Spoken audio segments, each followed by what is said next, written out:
उसमें समानता का भाव स्थापित किया गया। लेकिन ये सारी चीजें उस समय की जो ब्राह्मणवादी व्यवस्था थी वो पचा नहीं पा रही थी, और जब जब इस देश के अंदर सामाजिक आंदोलन या क्रांतिकारी आंदोलन हुए, उसके विपरीत ब्राह्मणवादियों ने प्रतिक्रांति का हर फार्मूला, जिसको साम दाम दंड भेद कहते हैं, वो सब कुछ लगा करके उन्होंने किसी भी लेवल पर नीचे जाकर के अपनी व्यवस्था को फिर से पुनर्जीवित किया और स्थापित किया। लेकिन वो चल नहीं पाया, क्योंकि बुद्ध के सिद्धांत मानव जीवन के लिए इतने महत्वपूर्ण थे कि पूरे देश का ही नहीं, दुनिया के बहुत सारे देशों में उनके जो सिद्धांत थे या शासन प्रशासन चलाने की व्यवस्था, वो लोगों ने स्वीकार किया। तो वो एक ऐसा समय था जिस समय ब्राह्मणवाद अपने निम्नतम स्तर पर पहुंच चुका था, और जब ब्राह्मणवाद गर्त में गया, वही समय था जब भारत सोने की चिड़िया। ये एक बड़ी खास बात है।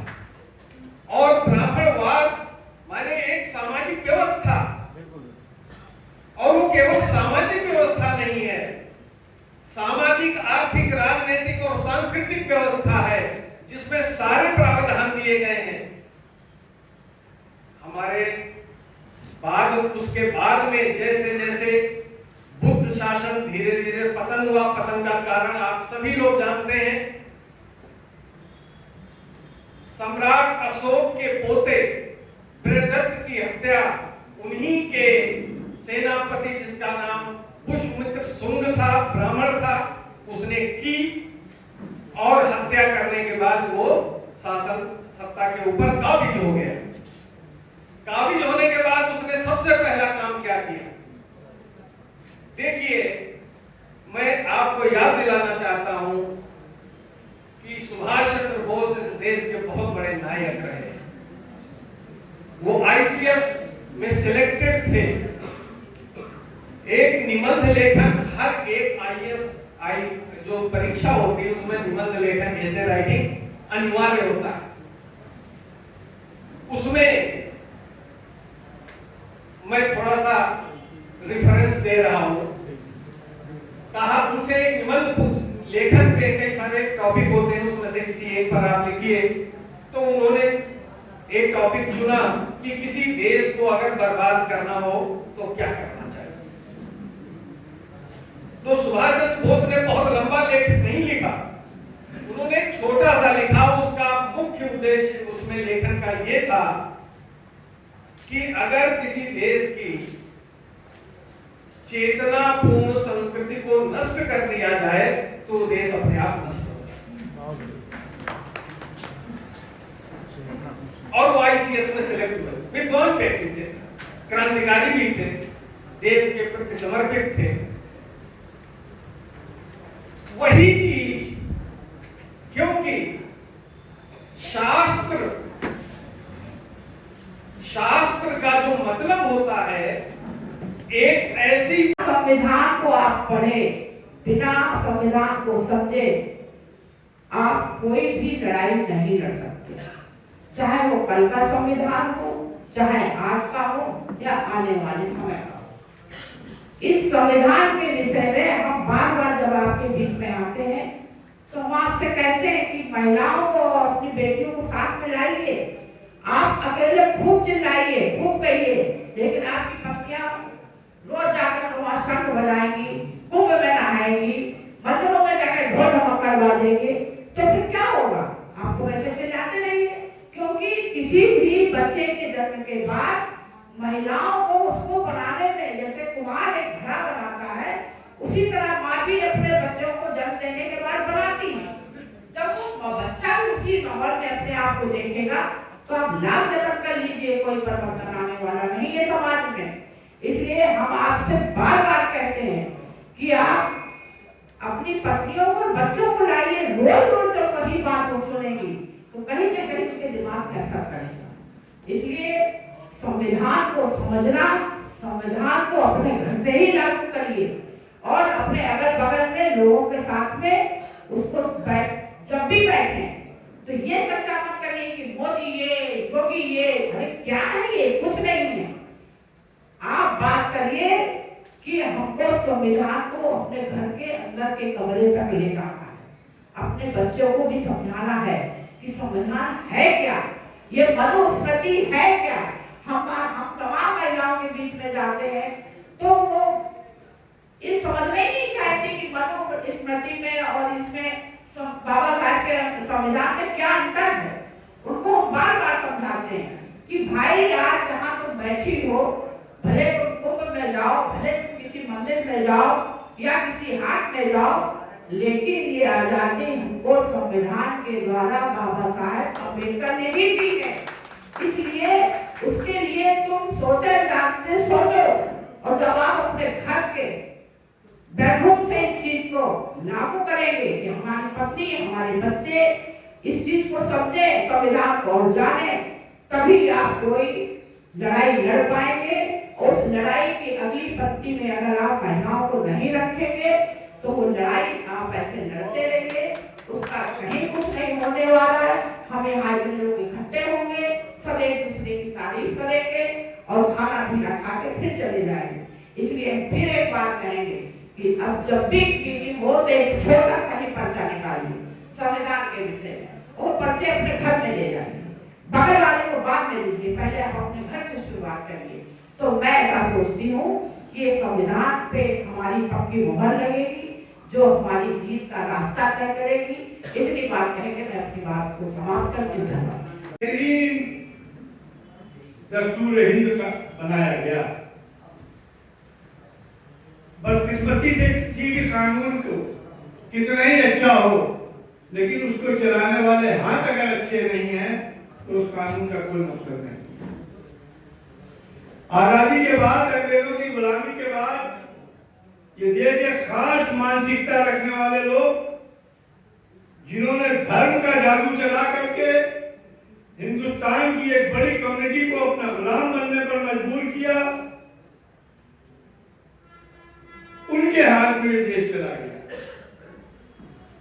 उन्होंने इलिटरेट अपने समाज के लोगों से कहा कि तुम एक मटिया बनाओ और जमीन घेरो, हम तुम्हें यहाँ बताया दे रहे हैं। जो तुम उनके समाज के पढ़े लिखे लोग थे, उनसे कहा हम तुम्हें सेक्रेटरिएट में, कलेक्ट्रेट में, पुलिस महकमों में भेजे दे रहे हैं ताकि दमन करने में आसानी हो। संविधान बहुत अच्छा, लेकिन क्या संविधान से देश चल रहा है? और नहीं चल रहा तो हम क्या कर रहे हैं? हम अपने घरों में दिन भर चर्चा के बाद आराम से सो जाते हैं। ये देश की आजादी इस तरह से नहीं मिली थी। लोगों ने फांसी के बंदों को चूमा था, जेल की सलाखों के पीछे गए थे। इसलिए गए थे कि ये मुल्क जहां सबको समान अधिकार मिले, ये मुल्क न पूंजीवाद का गुलाम हो, न खुदा बेदारों का मुल्क बने। क्योंकि धर्म का जो उद्देश्य था वो स्वार्थ की सिद्धि के लिए धर्म के ठेकेदारों ने अपना बना लिया, जबकि धर्म का उद्देश्य था मनुष्य अपने भाग पर संतुष्ट हो जाए, दूसरे के अधिकार का रक्षक हो जाए और मृत्यु के पश्चात ईश्वर की जवाबदेही का यकीन पैदा कर ले। क्योंकि ईश्वर की जवाबदेही का यकीन ही एकांत में मनुष्य को पाप करने से रोकता है। अगर इस फिलॉसफी के साथ इंसानों की तरबियत होती है तो वो समाज उन्नति की ओर बढ़ता है। हज़रात मोहतरम, जिस व्यवस्था को 5000 साल से हिंदुस्तान के मूल निवासी झेल रहे हैं, आज भी कहीं ना कहीं हम किसी न किसी रूप में उनकी गुलामी में। जब तक कि हमारा समाज जो अपने को शोषित, वंचित, दलित, पिछड़ा कहता है, तो ब्राह्मणों को अगर अपना धर्म गुरु मानेगा तो वो धार्मिक तौर पर, सामाजिक तौर पर उनका गुलाम होगा। गुलाम से अपने कोई अधिकार नहीं होगा। गुलाम का कर्तव्य होता है कि अपने आका के हुक्म को फॉलो करे। तो जब ब्राह्मण आपका धार्मिक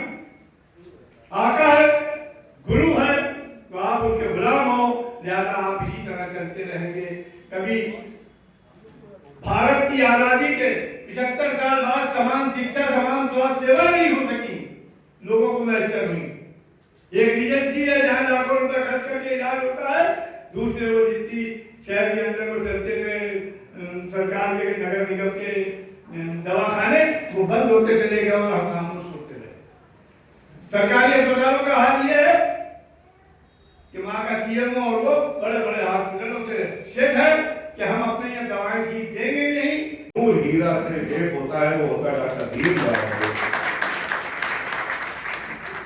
मैं सहमत हूँ आपकी बात से।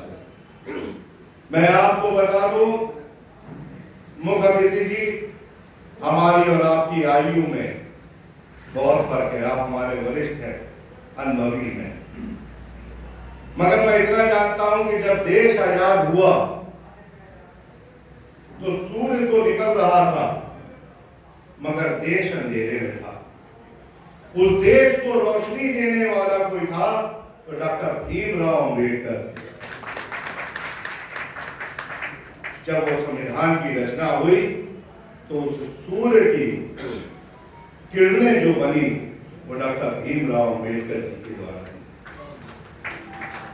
हाँ, मैं मान सकता हूं कि आज जो सत्ता में बैठे हैं वो उस सूर्य की किरणों को कम करने का प्रयास कर रहे हैं, मगर जहां आप जैसे लोग हैं, जहां आप जैसे दूरदृष्टि के और इतनी मजबूती से लड़ करके हक पाने वाले हैं, तो मैं विश्वास दिला दूं, जब जब जाति होगी तब तब ये संयुक्त संगठन उनके खिलाफ नजर आएगा। संविधान के साथ छेड़छाड़ करना ये किसी को अधिकार नहीं है। सरकारें आती हैं, सरकारें चली जाती हैं। राजा को रंग और रंग को राजा बनाने का किसी के पास अधिकार है तो वो चाहे कलम लगाइए जेब में और चाहे उंगली में स्याही लगाइए, आप दोनों से ताकतवर हैं। आपने जब जब उंगली में स्याही लगाई तब तब सिंहासन डोल गए और जो जमीन वाला आदमी है उसको राजा बना दिया। मुझे खुशी इस बात की होती है कि ऐसे जागरूकता बैठकों में, ऐसी संयुक्त बैठकों में जहां एक बुद्धिजीवी वर्ग हो, वहां पे आपस में एक दूसरे से सीखने को मिलता है। हम कुछ सीख के जाएंगे इस प्रांगण से, कुछ हम दे के जाएंगे तो कुछ लेके जाएंगे। मैं आपको बता दूं, ये 7.5 मीटर की पगड़ी में ऐसे ही नहीं बांधता।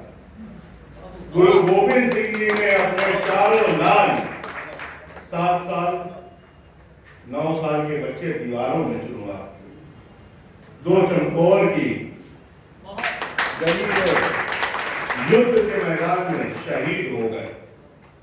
गुरु गोविंद सिंह जी ने के पिताजी ने, गुरु तेग बहादुर जी ने अपनी शहादत दे दी इस देश की आजादी के लिए, इस देश को बचाने के लिए। इस देश को जिस तरीके से लड़ा, जिस तरीके से 10 लाख फौजें आती थी और इस देश के ऊपर हमला करती थी, उस समय चुनिंदा सिख होते थे। और आपको बता दो, गुरु गोविंद सिंह महाराज जी ने जब 5 प्यारे बनाए तो वो 5 प्यारे आप ही के समाज के निकाल के बने। ये फख्र होना चाहिए आप लोगों को। और मैं ये पगड़ी शीश झुकाती है आप बड़े बुजुर्गों को कि आज वो सिख का एक इतिहास जो 550 वर्ष का सिख है, उस इतिहास ने वो सब कुछ दिखा दिया कि आज जब युद्ध के मैदान से लेके और अंग्रेजों की गुलामी में था तो 125 काला पानी की सजा अंग्रेजों ने दी थी, जिसमें से 97 लोग सिख थे जो काला पानी की सजा पाए। तो इस संयुक्त बैठक में एक सिख का आना, ये मान लीजिए आपने फतेह बहादुर को सिखा दिया और बल दे दिया, और आज फतेह बहादुर ने अपना कंधा आपके साथ लगाया। मैं विश्वास दिलाता हूं कि मेरे लिए पहले समाज है, माता पिता है, हमारे लिए बहू बहन बेटियां हैं, हमारे भाई हैं। किसी पे जाति होगी तो ये सब जानते हैं कि महाराजपुर क्षेत्र के अंदर का जितना मेरा है, मैं अपनी छाती आगे कर देता हूं। मुझे पता है कि मैं बोल रहा हूं और आप सुन रहे हैं। ये संस्कार है इस प्रांगण के इन बैठकों के। मगर आपको बता दूं, बोल देना और सुन लेने से हम अपने लक्ष्य के करीब नहीं जा सकते। हम इस प्रांगण को जब पार करके बाहर जाएं तो एक संकल्प लेके जाएं कि हमें जाति किसी की बर्दाश्त नहीं करनी और किसी के साथ जाति करनी नहीं। यही बाबा साहेब ने सिखाया, यही गुरु नानक देव जी ने सिखाया। मगर जब वो ये चुनौती दे, कोई भी सरकार एक जाति करे, तो उसको उसी भाषा में जवाब दीजिए जिस भाषा में वो आपको जवाब करे। हमारे राज्यसभा सदस्य सुमन जी, वो एक ऐसे अनुभवी आदमी हैं जिनने बात को बिल्कुल स्पष्ट खोल के रखा और सत्य बोला। मैं स्वागत करता हूं, अभिनंदन करता हूं इस मंच के माध्यम से कि उन्होंने जो बोला बिल्कुल सत्य बोला। क्यों? क्योंकि सत्य कड़वा होता है, मगर जब सत्य बोला जाता है तो सुनने की मादा समय नहीं होती। वो दलित समाज के थे, इसलिए उनके घर में जा करके जिस तरीके से उपद्रव हुआ, जिस तरीके से गाड़ियां तोड़ी गई, इसकी मैं कड़ी निंदा करता हूं। आपको ज्ञान चाहिए, आपको शिक्षा चाहिए, IAS IPS डॉक्टर चाहिए, आपको इंजीनियर चाहिए, आपको देश का नेतृत्व चाहिए, तो सिर्फ बस्तियों में चले जाइएगा और काबिलियत देख लीजिएगा। वो गरीब जरूर है बच्चे, मगर काबिल इतने हैं कि आप सोच भी नहीं सकते जो उनकी काबिलियत है। मेरी बस्ती के क्षेत्र इतने आते हैं, मैं जाता हूं, मैं उनसे बच्चों से अभी रिजल्ट आने वाला है, 90% हमारे दलित समाज के बच्चे आप देखिएगा मार्क्स ले। सभी तरह के मेंटल स्किल हम लोग जो अपने विचारों को सही ढंग से रख पाने में भी सक्षम नहीं है। हमारे ज्यादातर लोग जो इस वंचित समाज के हैं, अपने विचारों को सही ढंग से नहीं रख सकते और हर जगह वो बोलने का साहस भी नहीं कर पाते हैं। तो इन सारी परिस्थितियों को देखते हुए जो कम से कम राजनीतिक संगठन चलाना बहुत मुश्किल काम है, रेदर इम्पॉसिबल है। इसलिए हमें इन संगठनों को जोड़कर कुछ ऐसा करना चाहिए कि जो राजनीतिक विचारधारा हमारी विचारधारा से मेल खाती है, जो हमारी लड़ाई लड़ने को तैयार है, उसमें जाकर मिले। अब इसके बाद आ गई संविधान की बात। संविधान में जो को दो तरह से नुकसान पहुंचाया जाता है। एक तो होता है कि हमारा सांसद, हमारा सदन संविधान में संशोधन करके आपके हित के बहुत सारे चीजों को हटा देगा। जैसे बहुत सारे हटाते रहते हैं टाइम टू टाइम, वो इतना खतरनाक नहीं है। ज्यादा खतरनाक है कि संविधान रखा है, संविधान की शपथ लेकर हम सत्ता में आए हैं, लेकिन हम संविधान को नहीं मानते। हमें जो मर्जी होगी, चूंकि हमारे में ताकत है, तो हमें जो अच्छा लगेगा वो करेंगे। अब आप लोग इतने लोग बैठे हो, बताओ कितने लोगों ने आंदोलन किया, कितने लोगों ने अपनी विचारधारा पब्लिश की, कितने लोगों ने इसका विरोध किया। जो अभी ये सवर्ण आरक्षण किया गया है, EWS आरक्षण, वो किस संविधान के अंतर्गत किया गया है? अभी किसी को क्या मालूम है कि ये 50% की सीमा लांघ गए हैं, या जो है उस 50% में जो SC ST OBC का आरक्षण था उसको कम कर दिया गया है। लेकिन हमने इसको पूछने की कोई जरूरत नहीं समझी। तो इस तरह से जो आजकल शासन सत्ता है इतनी ज्यादा ताकतवर हो गई है, वो 100 सालों से इसमें काम कर रही है। वो पुलिस, PSC, मिलिट्री, न्यायपालिका, कार्यपालिका, विधायिका सब में अपने आदमी भर दिए हैं और वो वही करते हैं जो सत्ता चाहेगी। अब है, हम इलेक्शन होता है, वोट आप लोग डालते हैं, लेकिन आखिरी आधे घंटे में दसियों लाख वोट पड़ जा रहे हैं। नहीं सुनने वाला है कोई, क्या कर लोगे? क्या मतलब है संविधान का, क्या मतलब